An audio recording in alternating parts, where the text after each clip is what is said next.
e João Carlos Altieri. É um prazer estar compartilhando esses conhecimentos, a minha vivência aí na área com vocês, né? Então, eu gostaria de começar, né, falando sobre a lei, né? A ideia é trazer um pouco da questão do depoimento especial, e essa lei foi regulamentada e promulgada no Brasil em 2017, né? É uma lei que trata de questões que perpassam pela área de conhecimento e atuação da psicologia jurídica, tema que é do nosso âmbito de atuação, né?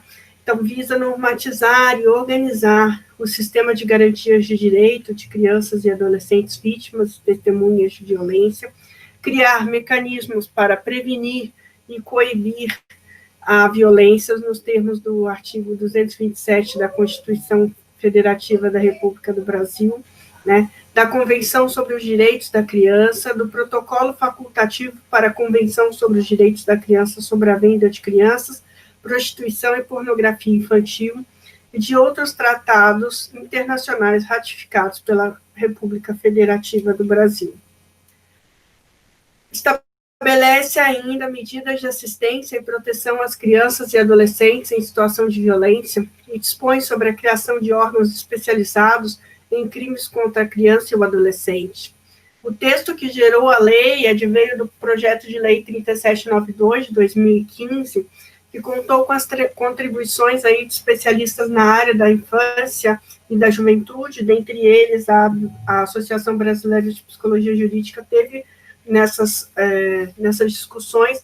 Eu era vice-presidente da associação na época, e eu fui em 2 oportunidades para Brasília, em junho e em setembro de 2017, fora as manifestações que nós fizemos sobre o texto da lei, que foram, inclusive, incorporadas, muitas delas, no texto do que hoje a gente vê na lei, né? Em seus primeiros artigos, a lei enfatiza a necessidade de garantir os direitos de crianças e adolescentes viverem afastados de qualquer forma de violência, e delega à União, Estados e municípios a desenvolver políticas que resguardem esses sujeitos de toda forma de negligência, discriminação, exploração, violência, crueldade e opressão, considerando também o papel da família e da sociedade em criar as condições necessárias. A lei apresenta ainda definições das mais variadas formas de violência, como a violência física, a violência psicológica, e aí eles incluem a alienação parental, que é uma grande vitória aí, né? Colocam também sobre a violência sexual, incluindo abuso, exploração e tráfico de pessoas. Temos a violência institucional, um dispositivo bastante inovador, né? E a vitimização repetida. Essas 2 últimas, que é a violência institucional e a vitimização repetida, enfatizam o papel dos órgãos, serviços e instituições e chamam a atenção para a necessidade de sua articulação, coordenação, efetividade e objetividade no atendimento a vítimas e testemunhas de violência. A lei prevê ainda que a criança vítima ou testemunha de violência pode ser ouvida sobre a situação de violência de 2 formas: a escuta especializada e o depoimento especial, que eu vou falar daqui a pouquinho, tá? É importante a gente pontuar uma questão que aqui no Brasil ficou muito em voga, né, que é a dificuldade das pessoas entenderem que o depoimento de crianças e adolescentes, vítimas e testemunhas, ele sempre aconteceu, independente da lei, né, ele acontecia antes, né? Então, todos que laboram ou laboraram no meio forense sabem que os operadores de direito que nela atuam, juízes, promotores de justiça, advogados, não receberam qualquer preparo, e tão poucos ambientes em que os depoimentos ocorrem, as salas de audiências tradicionais, foram projetados para receberem as pessoas de forma mais acolhedora e humana. Sabe-se que a atividade forense, que consiste na escuta de crianças e de adolescentes como vítimas ou como testemunhas, é difícil e delicada. ainda mais quando a matéria a ser enfrentada se constitui em violência ou em exploração sexual. Isso porque a legislação nacional, até a Lei 13.431 de 17, não diferenciava essa escuta em nada, por exemplo, de um depoimento realizado em um caso de delito de furto, por exemplo, no qual apenas o patrimônio restou atingido pelo ato ilícito. Embora todos concordem que são momentos completamente distintos, com características totalmente diversas e com bens jurídicos de diferentes valores, a legislação processual penal nacional tratava ambos de forma igual, desconsiderando por completo que crianças e adolescentes são seres em estágio de desenvolvimento e que, por isso, devem, com absoluta prioridade, receber tratamento mais adequado às suas vivências e realidades. Tentando contornar essa dificuldade presente, que é a ausência de regras processuais específicas, a falta de preparo dos operadores jurídicos e a inexistência de locais adequados para a realização dos depoimentos em quase todo o sistema processual penal nacional, não é incomum que pessoas defendam a oitiva de crianças e de adolescentes não por meio de audiência, mas por meio de serviços técnicos adequados, psicólogos, psiquiatras, assistentes de serviço social, os quais poderiam traduzir ao sistema de justiça o que efetivamente teria ocorrido com elas. O embate foi, entretanto, deflagrado somente após a entrada dos profissionais da psicologia e do serviço social nesta demanda, né? Que, como demonstra Veleda Dobic, sempre ocorreu da mesma forma que a tomada de depoimento adulto, vítima de qualquer crime numa sala de audiência comum, sem qualquer preparo, ambiente especial, profissional especializado ou abordagem diferenciada. Em sua obra, Dobic apresenta situações de escuta de crianças em que a abordagem dos operadores do direito foi totalmente inadequada e a falta de uma regulação especial para crianças e adolescentes repercutiu em constrangimentos e condutas despreparadas. A necessidade de se aceitar de que a criança tem o direito de se manifestar em juízo sobre todas as questões atinentes à sua vida está prevista no Estatuto da Criança e do Adolescente, e por tratar-se de um ser em desenvolvimento, entende-se que deva ter um tratamento diferenciado no momento em que vier a exercer esse direito. Além disso, eu, em particular, entendo que esses pressupostos que o nosso Código de Ética, né, nos seus princípios fundamentais, principalmente, declara, estão todos contidos e devidamente ressalvados quando a gente faz o depoimento especial. Ressalta-se que estas práticas ainda acontecem em nosso país, não são alvo de críticas tão atrozes quanto aquelas destinadas ao então depoimento sem dano, ou atual depoimento especial. Importante aqui também falar sobre o depoimento sem dano, né, que foi o nome que o doutor Daltoé deu na época para o depoimento que hoje já é chamado depoimento especial, que ele entendeu que era um nome adequado por compreender, né, que era uma possibilidade menos danosa para aquela criança, para aquele adolescente, né? Não que fosse sem dano, porque dificilmente qualquer tipo de depoimento que tenha relação com a gente mesmo não vai causar nenhum dano, né? Somente mais tarde, em 2007, a primeira tentativa de regulamentação de uma prática diferenciada de tomada de depoimentos foi apresentada ao Senado, tendo amplo debate, efusivas discussões, que resultaram em resoluções dos conselhos profissionais que proibiram a participação de psicólogos, através da resolução 010 de 2010, e dos assistentes sociais, através das suas resoluções também, porque eles entendiam que o que a gente estava fazendo era uma prática de inquisição. E aqui eu já faço um adendo, né, que, na verdade, é um erro imenso a gente pensar que a gente funcionaria como inquiridor, né? Porque se a gente tiver um mínimo de conhecimento em entrevista forense, e aí o colega Reginaldo vai falar um pouco sobre isso, e de avaliação psicológica, e o colega João Carlos vai falar também, né? A gente percebe claramente que ali nós somos facilitadores do discurso, né? Nós não estamos atuando necessariamente enquanto psicólogos ou colocando o nosso saber em prática. A gente, através das entrevistas forenses, a gente pede o relato livre, ou seja, se a criança se ativer a esse relato livre e explicar com todos os detalhes tudo o que aconteceu, dificilmente a gente vai precisar fazer quesitos ou perguntas, né? Entendo, então, que a questão é muito mais de uma preparação dessa criança para entrevista, para o depoimento, do que de uma possibilidade de sermos inquiridores, né? Porque quando a gente explica para ela o contexto, a situação que isso vai acontecer e para que aquilo serve, né, a gente já fala, pelo menos eu falava para as minhas crianças, para os meus adolescentes, olha, o quanto mais detalhado você contar, não precisa ser necessariamente em ordem cronológica, porque às vezes a gente se confunde na hora que está falando, mas se você contar tudo, melhor vai ser para o deslinde, para desenrolar desse caso, né? E aí, ocasionalmente, menos perguntas nós vamos ter. Então, depende também da prática do entrevistador em fazer o depoimento para a gente se tornar ou não um inquiridor, né?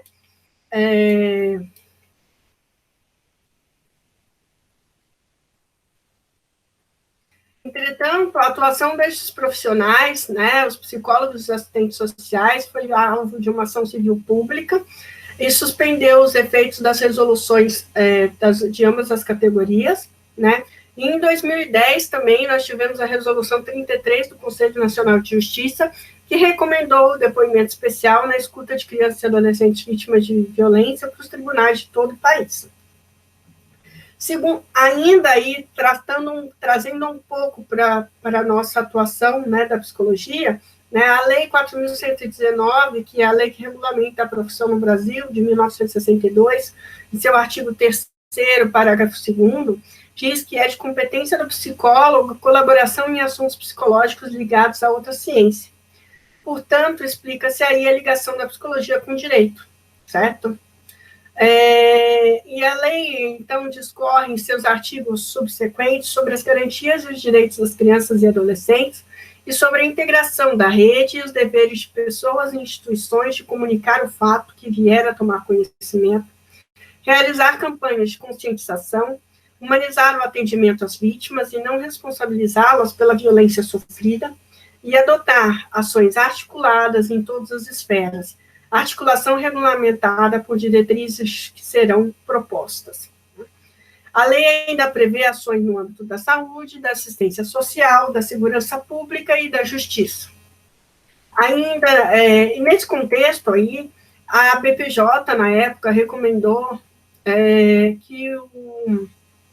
que fosse ressaltado que entre as funções dessa escuta especializada na rede de proteção, deveria estar a de preparar aquela criança e adolescente para o momento do depoimento especial, se ele fosse acontecer.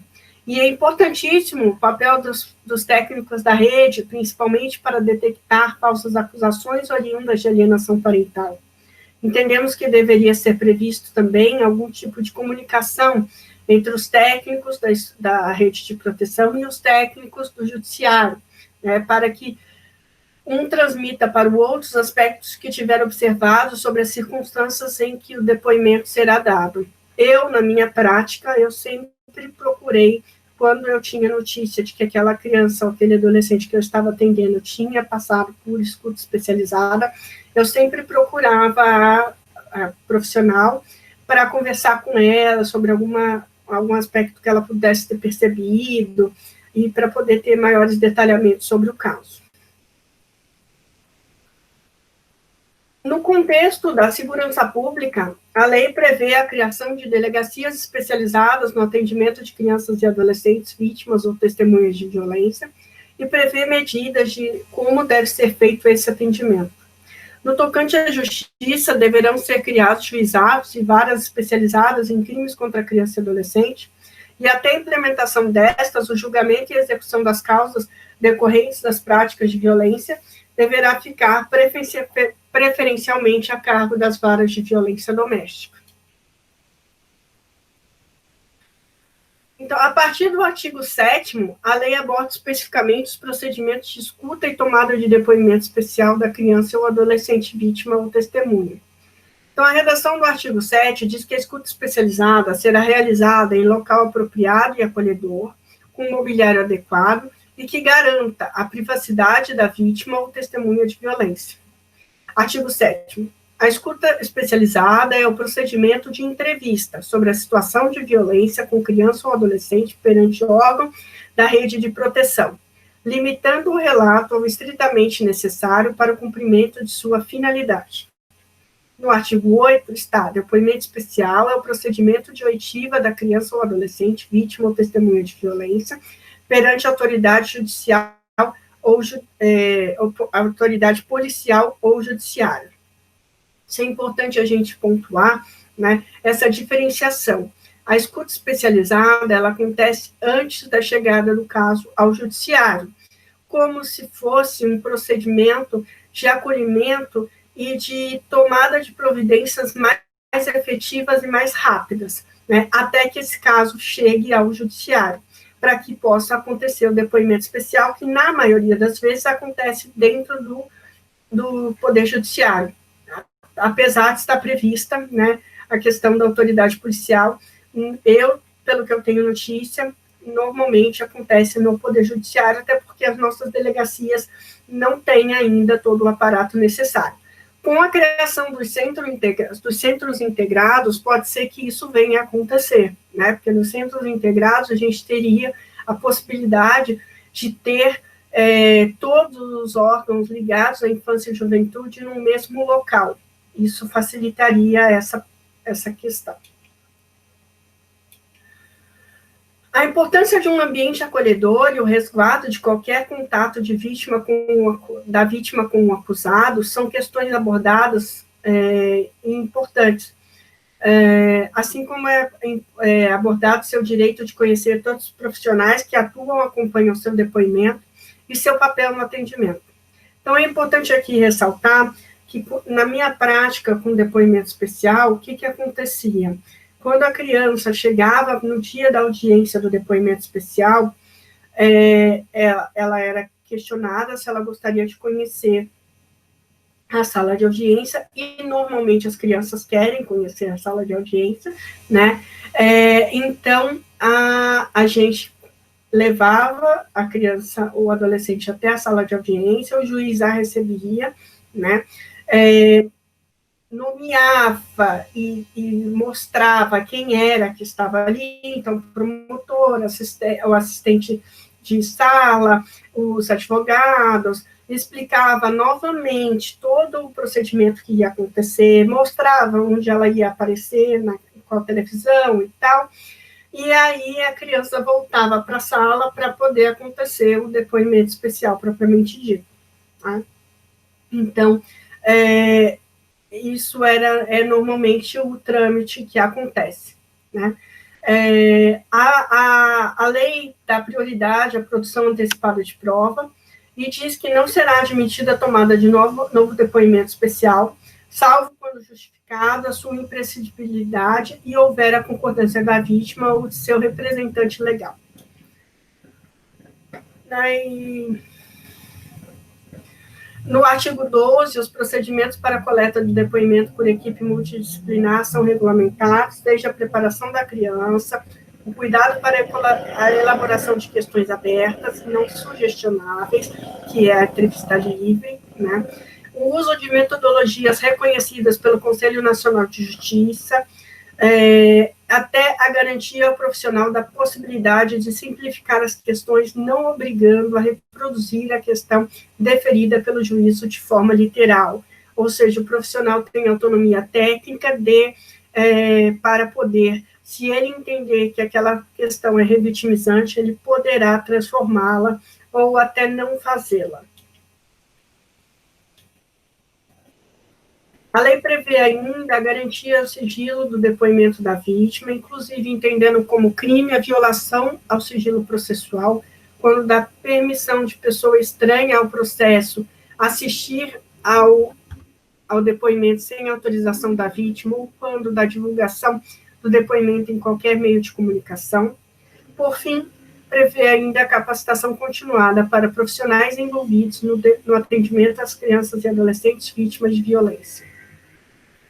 Então, pensando um pouco na produção da prova, de acordo com os conhecimentos da psicologia, a gente precisa ponderar sobre as questões da idade e das funções mentais, como, por exemplo, a memória, né? E aí, segundo o Miri Lopes, que foi um grande estudioso e escreveu o Manual de Psicologia Jurídica, que em 1945, que foi editado no Brasil em 1955, e versava principalmente sobre os procedimentos da avaliação de personalidade criminosa, e teve grande repercussão no ensino e na prática profissional de psicólogos até recentemente. Então, ele foi aí, o Miri Lopes, o defensor da cientificidade na psicologia, na aplicação de seu saber e de seus instrumentos junto às instituições jurídicas, né? Neste livro, o autor procurou discutir o papel da psicologia no campo do direito e oferecer conhecimentos sobre o comportamento humano que auxiliassem os juristas a tomarem suas decisões. E ele falou sobre o quê? Ele falou que o testemunho de uma pessoa sobre um acontecimento qualquer depende essencialmente de 5 fatores. São eles: 1, o modo como a pessoa percebeu esse acontecimento. 2, o modo como sua memória o conservou. 3, o modo como a pessoa é capaz de evocar a sua memória, né? Evocar o acontecimento na sua memória. 4, do modo como a pessoa é capaz de expressar esse acontecimento que ela registrou em sua memória. E 5, do modo como a pessoa pode expressá-lo.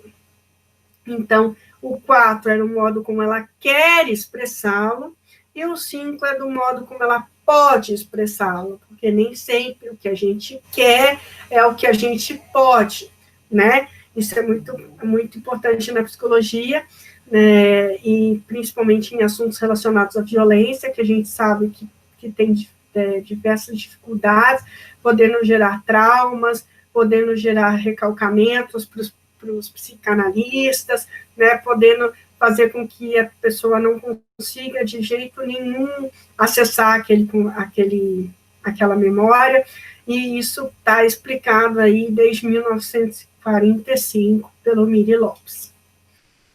Ponderamos que, ao abordarmos o encontro da psicologia com o direito, torna-se fundamental questionar qual o propósito desse entrelaçamento.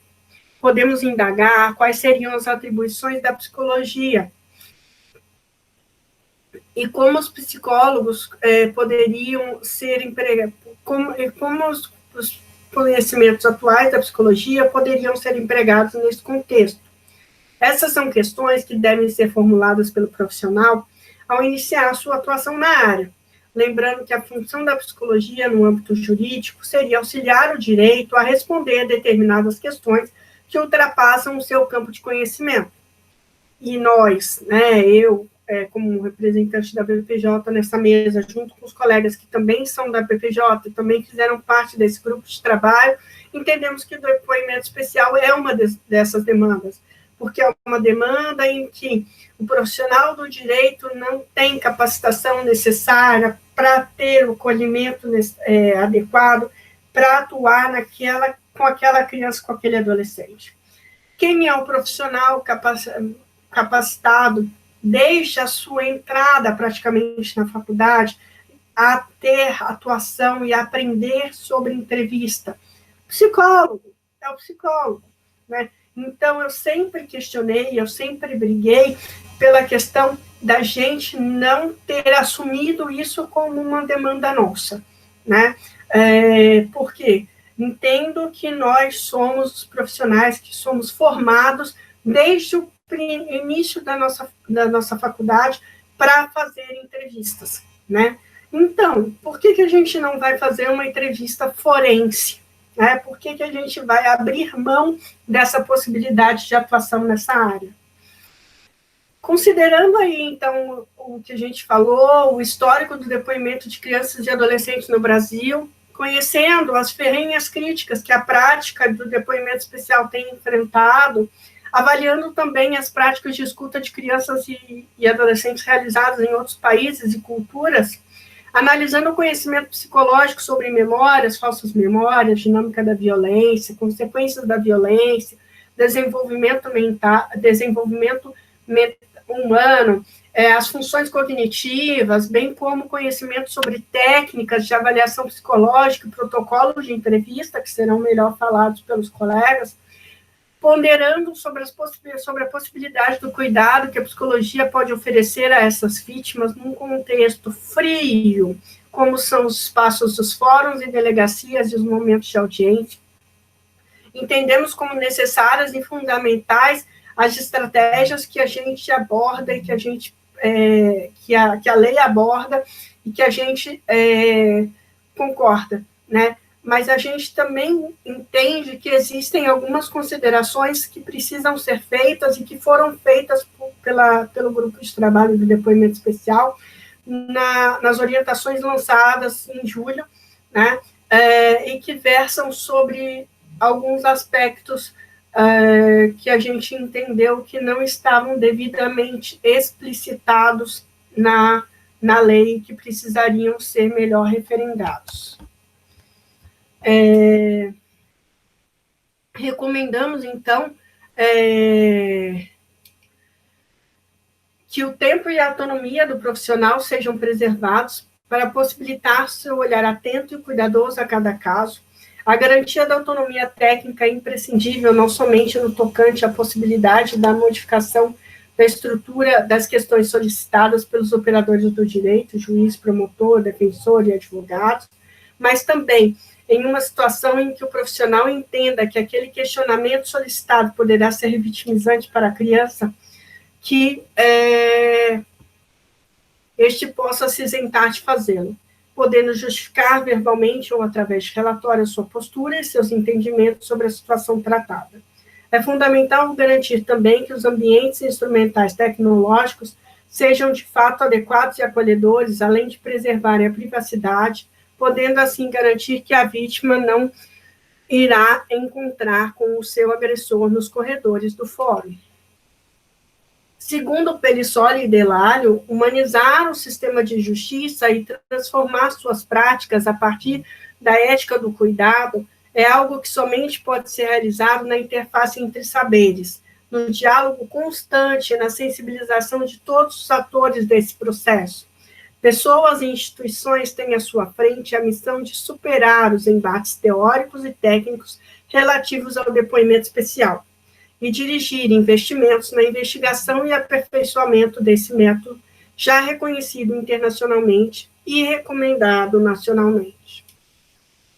Sabemos que na psicologia nós lidamos com verdades que se contradizem, trabalhamos com verdades que jamais nos são dadas benevolamente, já que estas são colocadas no desejo de cada um, desejo inconsciente que muitas vezes não reconhecemos. Para encontrar essa verdade, temos que ir a fundo, buscar. Não podemos, todavia, considerar isto um embate a ser travado com a ciência jurídica. Este é um limite deles, não poder assumir uma perplexidade diante de uma impossibilidade de resposta, de uma verdade impossível. Ainda segundo o Sacramento, este é um limite do direito. Não temos que fazer adaptação a estes moldes, apesar de ser isto, por vezes, quase sempre, o que eles desejam. Nós não somos defensores e nem acusadores. Estamos ali para aclarar o sentido das coisas que não são visíveis ao olhar do leigo na arte da psicologia. A essência da psicologia consiste em lidar diretamente com situações de conflitos, sejam estes internos ou externos. Assim, é preciso que o profissional de psicologia determine qual é o seu trabalho junto às instituições do direito, e não se deixe iludir por um poder sedutor que não lhe pertence, pois as indeterminações geram entendimentos particularizados e bastante suscetíveis a erros ou questionamentos éticos e científicos. Desta forma, entendemos que a Lei 3.431, de 17, se propôs a suprir o lapso no cuidado com as crianças e adolescentes que existia até um pouco antes dela, né? Por este motivo, acreditamos que antes sim as crianças e os adolescentes eram inquiridos e somente depois de 2017 puderam ser acolhidos e tratados com o respeito e a proteção que a sua condição biopsicossocial de pessoa em desenvolvimento condiz. Importante apontar ainda que antes da Resolução 33 de 2010, do projeto de lei 3792 de 2015, que precedeu a Lei 13.431 de 17, conforme descrito no Código de Processo Penal Brasileiro, as audiências para a tomada de depoimento de crianças e adolescentes, em especial as vítimas de abuso sexual, eram realizadas de forma semelhante à tomada de depoimento de uma pessoa adulta, mostrando que não existia qualquer procedimento normativo que diferenciasse um do outro. Por esta razão, o grupo de trabalho do depoimento especial ressaltou que essas atitudes, sim, poderiam refletir negativamente no desenvolvimento biopsicossocial da criança e do adolescente, e que, nesta época, não era levado em consideração a sua condição peculiar de pessoa em desenvolvimento. Então, eu vou deixar uma pergunta aqui também, né, para a nossa reflexão. Se permitirmos que crianças e adolescentes sejam escutados por profissionais que não são acadêmica e tecnicamente preparados para ouvi-las, estaremos cumprindo o que preceitua o nosso segundo princípio fundamental do Código de Ética do Psicólogo, que diz que o psicólogo trabalhará visando promover a saúde e a qualidade de vida das pessoas e das coletividades e contribuirá para a eliminação de quaisquer formas de negligência, discriminação, exploração, violência, crueldade e opressão. O grupo de trabalho do depoimento especial, WPJ, compreende que os psicólogos são os profissionais tecnicamente capacitados para a realização do procedimento de depoimento especial. Também referendo o entendimento de que atender à demanda do depoimento especial é um dever ético pela responsabilidade profissional da psicologia de garantir a escuta protegida de crianças e adolescentes quando elas são chamadas a estar em um lugar, em um momento que é muitas vezes difícil e emocionalmente carregado, como de falar sobre uma violência sofrida. A ética da psicologia se pauta pela ética do cuidado, nos mais diversos contextos, e os preceitos éticos profissionais aliados às garantias constitucionais salvaguardam crianças e adolescentes vítimas ou testemunhas de violência no judiciário brasileiro.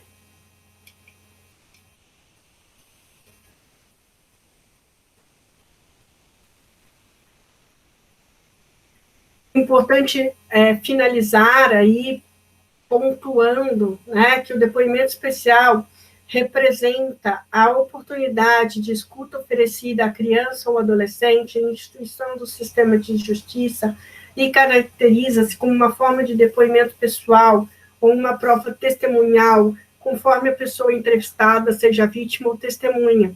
Sendo assim, o DE não é um procedimento privativo do psicólogo, não podendo resultar, então, em um documento técnico da psicologia, conforme preconizam as resoluções do Conselho Federal de Psicologia, número 9 de 2018 e número 6 de 2019.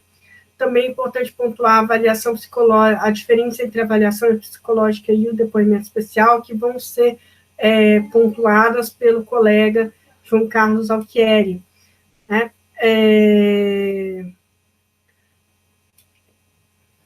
Importante salientar também sobre a análise de credibilidade do testemunho, que é um dos pontos das nossas orientações, né?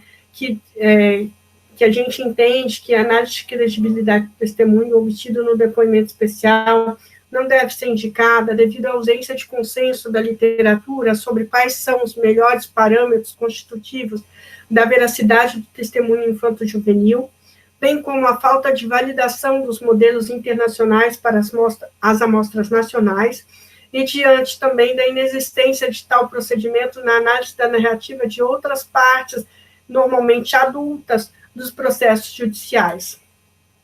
Também no ponto 5 das nossas orientações, fala que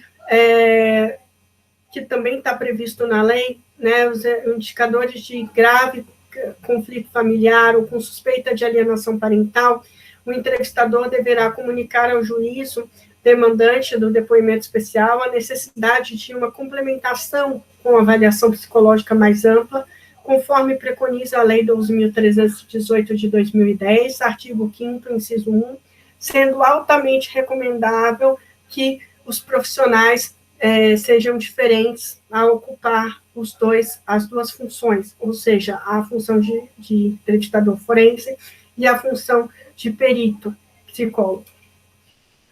No ponto 6, o DE deverá ser conduzido por profissional capacitado e especializado a partir da conclusão de cursos em entrevista investigativa ou forense ou em curso de depoimento especial oficialmente reconhecidos, nos quais sejam abordados protocolos de entrevista investigativa ou forense com fundamentos científicos adotados no Brasil e em outros países. O colega Reginaldo vai falar sobre isso, né?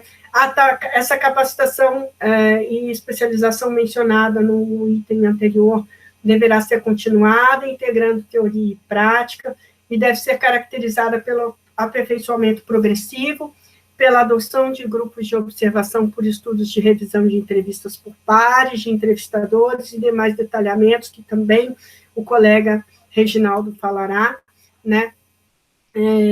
No ponto 9, o agendamento da audiência de depoimento especial deverá respeitar o tempo mínimo de 1 hora, mínimo para cada caso de DE, a fim de que todas as etapas dos protocolos adotados sejam devidamente cumpridas.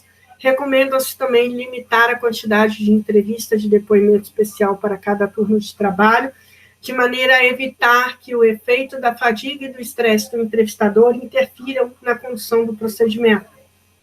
Ponto 10, o profissional priorizará a proteção e a privacidade da criança, mantendo as narrativas restritas aos fatos que são objeto do processo judicial, assim como o profissional deverá manter-se resguardado pelo sistema de justiça com seu direito de imagem e identidade preservados.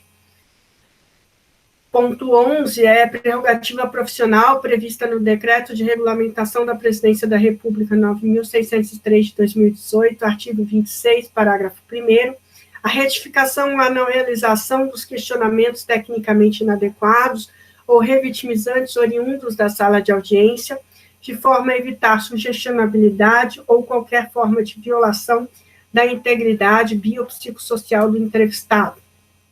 Ponto 12, o profissional comunicará imediatamente à autoridade judiciária a necessidade da restrição da presença do suposto autor da violência na sala de audiência, conforme previsto na Lei 13.431, artigo 12, parágrafo 3. Isso é comum, é bastante frequente, normalmente o autor da violência não está presente.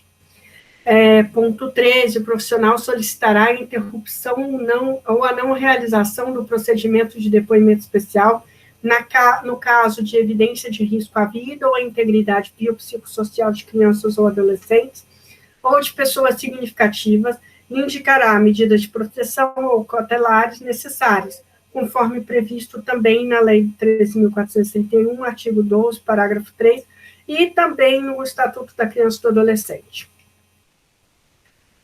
Ponto 14, o profissional deverá manifestar-se quando forem necessárias medidas protetivas do Estatuto da Criança e do Adolescente e da Lei Maria da Penha, nos casos de risco à integridade biopsicossocial das crianças e adolescentes. Então, para finalizar, realmente, né, estou finalizando faz tempo, o psicólogo deverá promover a psicologia como uma ciência, como uma prática que está comprometida com a sociedade, com a eliminação das diversas formas de violência, como uma prática que respeite os direitos dos sujeitos. E a Associação Brasileira de Psicologia Jurídica percebe que muitos de seus membros e centenas de outros psicólogos estão capacitados, sim, para atuar no depoimento especial, com competência, ética e respeito ao outro, considerando tanto as necessidades da justiça quanto as necessidades de seus usuários e da sociedade como um todo. Esta breve explanação é relevante para a compreensão de um novo momento, que propõe que a criança e o adolescente seja escutado de forma mais protegida do que no rito processual penal tradicional. Sobre o depoimento especial em nosso país, após os intensos debates ocorridos nos últimos anos, ainda temos dificuldade de responder algumas questões. Não é totalmente protetivo, podemos assegurar isso, mas é mais protetivo do que o que acontecia antigamente, né? E não ser o ideal, não ser o que a gente espera como a melhor possibilidade, não nos dá o direito de não realizar, né? Não nos dá o direito de não assumir essa postura de proteção com essas pessoas vítimas e testemunhas de violência. A justiça tem o papel tanto de responsabilização de agressores quanto de proteção a vítimas, buscando oferecer regras e limites ao convívio social. Para isso, não dá conta sozinha de situações e fenômenos complexos como a violência contra a criança ou com a violência sexual, buscando em outros saberes a complementariedade que precisa para uma atuação interdisciplinar. A psicologia, assim como outras ciências e profissões, possui condições de contribuir nesses processos, com seus saberes e práticas, possibilitando que vítimas e suas famílias tenham dentro das instâncias da justiça e da segurança pública um olhar qualificado, humanizado e um atendimento especializado, ao mesmo tempo buscando provas fidedignas e protegendo aqueles em situação de vulnerabilidade.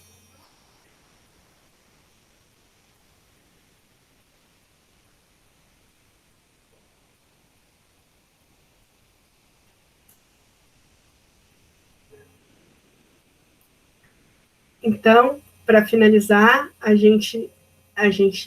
eu vou passar a palavra aos colegas, Reginaldo e João Carlos Alquieri, para continuarem com a mesa redonda, né, explanando sobre outras questões relativas ao assunto, né. Agradeço muitíssimo a oportunidade e a atenção.